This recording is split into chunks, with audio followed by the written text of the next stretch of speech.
Fala, camaradas, tudo certo? Meu nome é Gabriel Barros, sou advogado e hoje eu vou comentar um pouco com vocês, vamos traçar um debate aqui, no mínimo interessante, sobre direito e ideologia, a partir de uma visão marxista, certo? Um debate muito importante, interessante, que precisa ser discutido. Então, eu vou trazer algumas questões aqui que a gente pode debater com alguma profundidade. Vou trazer algumas linhas introdutórias e a gente vai discutindo aí. E vocês podem dar suas opiniões e a gente pode aprofundar esse tema que é tão interessante, né? Então, ideologia e direito a partir de uma visão marxista, certo? O que seria ideologia, conceituando aqui? Primeiro, eu vou dizer aqui que eu vou trazer como teórico, né? Obviamente, se é uma visão marxista, o próprio Marx, e também Althusser, filósofo argelino Althusser, que trouxe uma contribuição muito grande e um pouco mais específica no tocante ao assunto de direito e ideologia, né? Especificamente do livro dele, tratando sobre ideologia jurídica, que é um livro muito interessante e que traz discussões muito relevantes para o direito como um todo, né? Então, o que seria ideologia? A gente pode entender, a partir desse pensamento, tanto marxiano e também de Althusser, que aprofunda um pouco mais e vai um pouco mais específico nessa questão, que a ideologia é o falso mapeamento da realidade social e econômica da qual o indivíduo pertence, moldando a sua subjetividade de acordo com as ideias da classe dominante. A gente vai ver um pouco mais para frente que toda a sociedade ela tem uma ideologia que predomina. Então, esse debate que acontece às vezes aí em rede social, no jornalismo brasileiro, né, que é muito comum, decisões políticas do judiciário não podem ser ideológicas, como se houvesse alguma escapatória desse tipo de situação, né? Sabendo que a crítica marxista sempre trouxe à tona esse tipo de situação, ou seja, que existe uma ideologia e a ideologia de cada sociedade é a ideologia da classe dominante. E no caso de uma sociedade capitalista, qual é a classe dominante? A burguesia. Então prevalece aquilo que a burguesia pensa como certo ou errado e além de outras situações. Então, continuando aqui, ao mesmo tempo que a ideologia ela falseia a realidade, também afirma esta de acordo com os interesses burgueses. Então, a ideologia ela não é uma ideia acidental de cada um, nascida e convida apenas dentro dos limites de cada indivíduo e da forma com que esse indivíduo pensa. Muito mais do que isso, ela é um dado estabelecido estruturalmente na sociedade, a partir de sua reprodução. Então, toda a sociedade, como eu disse, ela tem ideologia, na medida em que ela funciona como meio de produção da própria lógica social. Assim sendo, ao contrário de uma certa visão tradicionalmente arraigada, a ideologia não é apenas uma distorção imaginária da realidade, porque no senso comum é até muito comum mesmo colocar essa situação como se fosse uma distorção da realidade, às vezes até uma confusão entre o conceito de ideologia e alienação, mas fundamentalmente a própria estrutura necessária de pensamento da realidade. Então, não é apenas uma distorção imaginária da realidade, é fundamentalmente a própria estrutura necessária do pensamento da realidade. Então, ela se impõe não só pelo que ela distorce daquilo que é real, mas também pelo que ela afirma na realidade. Então, veja como isso é interessante. Ela distorce o real para afirmar aquilo que é real, certo? A gente vai aprofundar um pouquinho isso aqui e explicar um pouquinho. Então, a ideologia não é uma opção de pensamento do indivíduo, tal qual é colocado também às vezes em um debate de senso comum e que é muito reproduzido pela mídia tradicional. Ou seja, então a ideologia não é uma opção de pensamento do indivíduo ou imposta a ele contra a sua vontade. Antes, o contrário, na verdade, é um arcabouço estrutural da sociedade, e Althusser ele compara com o próprio inconsciente anunciado por Freud. Ou seja, não é uma negação do real, antes é constituinte positiva do real.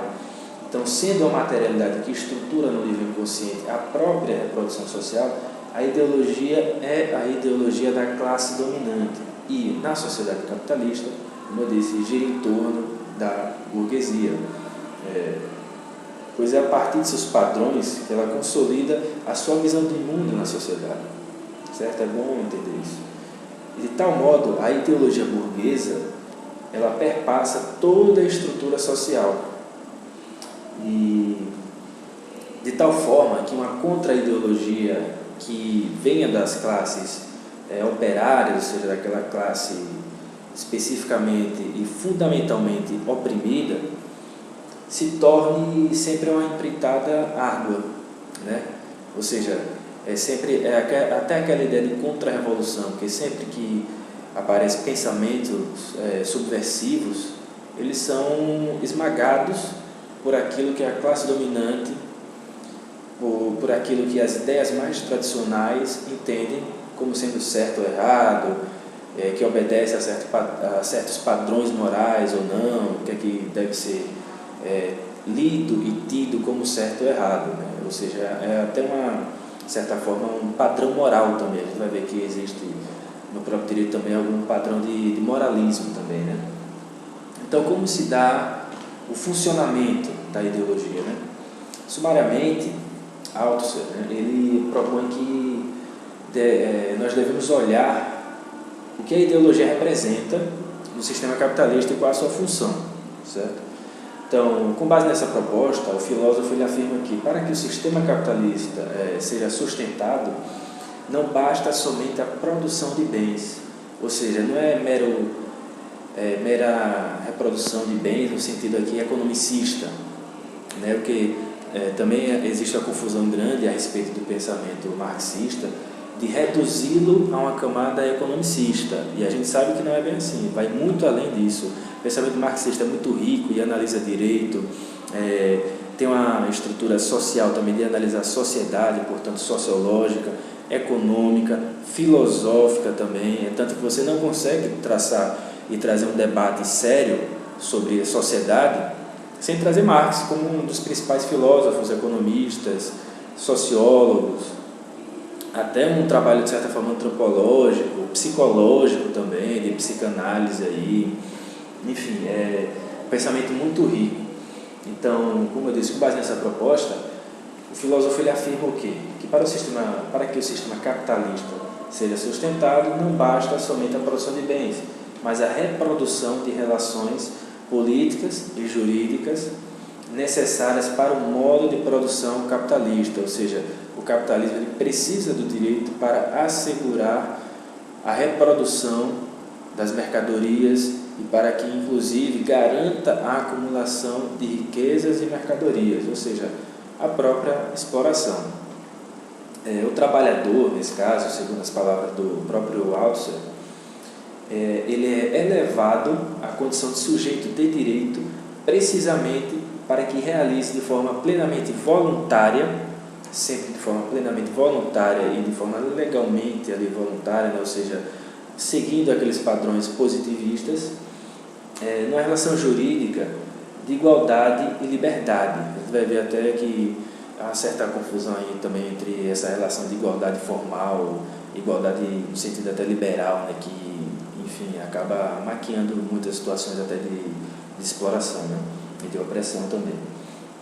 Então, numa relação jurídica de igualdade e liberdade, a sua própria submissão ao capital, isto é, a entrega voluntária de si próprio, de suas próprias forças à exploração do capital. Então, o direito, ele anda muito junto ali com a própria reprodução do capital, a fim de manter a sua reprodução de forma legal, de forma que haja uma entrega voluntária do próprio sujeito de direito, para que no final das contas ele não possa contestar, para dizer, olha, eu fui explorado. Como assim você foi explorado?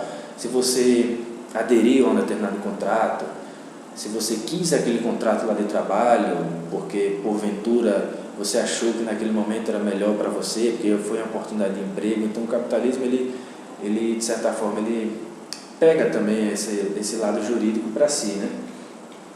E aí Althusser, ele se assemelha um pouco ao pensamento de Pachucanes, só que se diferencia no sentido de que Althusser, ele também faz essa análise psicológica, né? Como a gente viu lá, tem essa questão da relação que ele faz com o pensamento de Freud, né? Ou seja, ele vai além, porque eu acho que Pachucanes, lá no Teoria Geral do Direito e Marxismo, faz uma análise um pouco mais até jurídica mesmo, sem adentrar tanto no inconsciente coletivo, né, como o Althusser faz. E, de certa forma, até concordo com a declaração desse que, acho que foi Pedro Estevam Serrano, um jurista que eu também gosto muito, que disse que, de certa forma, Pachucanes reduz um pouco o direito ao direito civil, sabe, contratual, fica um pouco... Eu acho que Althusser, ele rompe um pouco isso e vai além, né? E a gente vai seguindo aqui, porque o direito também ele funciona como um aparelho ideológico e repressivo do Estado. É uma situação muito interessante aqui, porque o direito ele tanto tem a função de reprimir, de ser repressivo, né, como a função de garantidor também, né? São esses lados aí dessas moedas são bastante interessantes aqui. Então, camaradas, o direito, dentro de uma visão marxista, ele não surge como pacificador social tal qual é colocado na doutrina majoritária aqui dos juristas brasileiros e, quiçá, até latino-americanos, né? Que coloca muito à tona essa questão do direito como pacificador social, algo desse tipo, assim, como se o direito tivesse toda essa relevância no sentido de o direito por si só mudar a sociedade, ou algo desse tipo, como acreditam alguns juristas de viés positivista, né? Então o direito ele não surge aqui na visão marxista como pacificador social, mas sim como uma construção social humana erguida com o intuito de proteger as relações mercantis e os contratos oriundos destas. Podemos dizer então o quê? Que do mesmo modo que a riqueza ela assume a forma de uma enorme coleção de mercadorias, a sociedade ela se apresenta também como uma cadeia ininterrupta de relações jurídicas. Então, veja como é interessante, o direito ele serve como aparelho repressor e também mediante uma forma moral naquilo que Althusser chama de ideologia jurídica. E repressivo por quê? Porque primeiro tem esse papel de reprimir no intuito até de proteger, de ser um protetor, garantidor das relações mercantis e da paz social, só que veja, a paz social da democracia burguesa.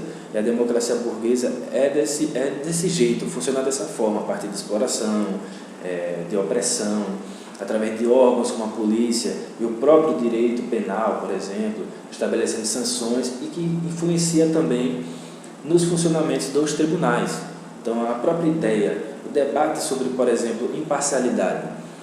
Se a gente for debater aqui imparcialidade, a gente não pode deixar de lado a ideologia jurídica, a ideologia de uma determinada classe, a ideologia da classe dominante, se a gente está tratando de uma sociedade capitalista, certo? Então,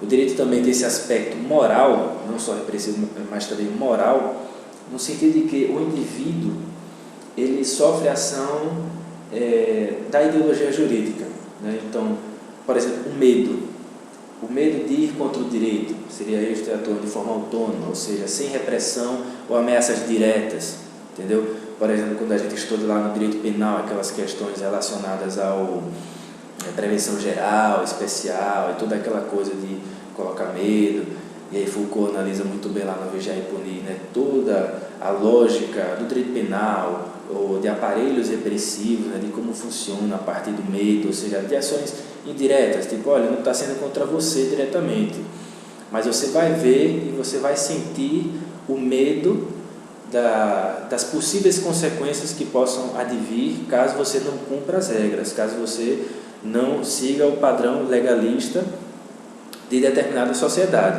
né? Então, o filósofo argelino, nesse caso, né, ele conclui que o direito é uma das principais formas materiais na qual a ideologia se apresenta, né? Então, veja como é bastante interessante essa questão toda, né? E, pessoal, eu acho que até para concluir aqui, não me alongar tanto, acho que é só uma introdução, a gente pode debater e discutir um pouco mais. Eu vou deixar aqui textos e referências que eu estou usando. E para concluir, eu deixo até um pensamento que está lá no livro do filósofo Alisson Mascaro, talvez seja o mais importante filósofo marxista que trata do direito, né? Tem livros interessantíssimos. E eu vou ter algumas referências que eu pego aqui dele agora, principalmente para concluir aqui esse pensamento, que ele diz, em algumas palavras, o seguinte, né, que até segundo, para concluir aqui, nessa visão que entendemos do direito como um dos aparelhos ideológicos mais importantes, porque ele influencia direta e indiretamente as relações individuais e sociais existentes na sociedade capitalista, já que a gente está tratando dela, né? É sob a batuta do capitalismo que nós vivemos, né? Então, o arcabouço do pensamento dos indivíduos não é apenas um desvio ou uma dissimulação em relação ao real, ou seja, é a própria necessidade real estabelecida no pensamento, é aquela coisa você negar para afirmar, entendeu? Você nega algo que existe para poder afirmá-lo logo em seguida. E o direito, ele é um exemplo perfeito de tal manifestação, já que nas sociedades capitalistas, cuja exploração do trabalho se faz por meio não da força bruta, em alguns aspectos, né, mas do contrato de trabalho, ou seja, através da legalidade, né? Então, o trabalhador e o capitalista são juridicamente equiparados, que a gente pode ver, se a gente analisa lá no direito constitucional, o artigo 5º, todo aquele rol de direitos lá fundamentais, a gente tem uma igualdade ali, só que ele é formal, né? E até a própria discussão da igualdade material também é ainda muito pobre, né? Mas, enfim, o direito, então, equipara juridicamente todo mundo, do ponto de vista formal, né, pelo menos. Só que aí, assim sendo, a ideologia jurídica, ela não é uma distorção do real, certo? Ela não faz outra coisa que não anunciar a realidade da impessoalidade das pessoas e sua igualdade formal, certo? Sendo que essa igualdade não é economicamente verdadeira, obviamente, né? Já que existem os capitalistas e os trabalhadores explorados em situação absolutamente desigual, né? Então, o mecanismo aqui de pensamento da sociedade capitalista funciona na base da igualdade formal, preponderantemente. E no momento do contrato de trabalho, todos presumem a autonomia da vontade entre iguais, ou seja, uma igualdade nessa tal autonomia. Lembre-se lá do que a gente estuda no direito civil, né? Os princípios lá contratuais, e que a gente tem como principal arcabouço ali essa autonomia da vontade, né? Embora hoje a gente já discuta a questão de uma função social do contrato, né? E que a gente precisa avançar nesse debate aí. Então, sagrando aqui o vínculo do negócio jurídico, certo? Continuando. Então, o direito não só distorce a realidade, ele também processa em termos de pensamento. Então, a mesma exploração que se dá e se esconde no real, se dá e também se esconde no pensamento, certo? Então, para Althaus, a ideologia, enquanto prática material, porque é isso que a ideologia não é só uma prática que invade o inconsciente ou um plano meramente formal, né? Ele invade também a prática material, só que encontra no fenômeno jurídico uma das suas mais importantes caracterizações, tanto por aquilo que o direito embaralha, ou seja, a questão do discurso do bem comum, a falsa igualdade dos cidadãos, em especial pelo que o direito institui, o próprio sujeito de direito que se vende e compra através da exploração. Então, isso é a própria noção de validade e de existência de uma sociabilidade engendrada no capitalismo. Porque, em última análise, aqui no momento derradeiro, é disso que estamos falando, né? O capitalismo, ele se sustenta através da exploração. E para se sustentar através da exploração, ele precisa de quê? De uma legalidade. Ou seja, o positivismo jurídico, nesse sentido aqui, ele dá um arcabouço jurídico para que o capitalismo tenha uma sustentabilidade nesse plano, principalmente formal, né? Então, como a gente viu, a questão da igualdade ali formal entre o trabalhador e o empregado, por exemplo, a questão lá das leis trabalhistas, né, que agora instituiu aí, através da reforma trabalhista, a questão da preponderância do negociado sobre o legislado, sabe? Então, todas essas questões aí que dão ainda mais aparato e força para o capital, para aqueles que retêm e que têm para si os meios de produção, tá certo, pessoal? Então, o debate está aqui, está colocado.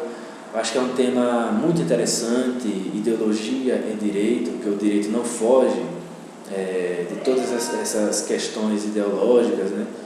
E a gente vê sempre aí discussões acaloradas sobre o direito, principalmente envolvendo o STF, né? Embora o pessoal que normalmente critica hoje em dia o STF, né? Até com viés um pouco reacionário mesmo, ou seja, que não está a fim de contribuir para a melhora, né? Isso tem que ser destacado também, mas, enfim, o direito ele não foge de todo esse aparato capitalista, né? É sempre bom a gente pontuar essa questão.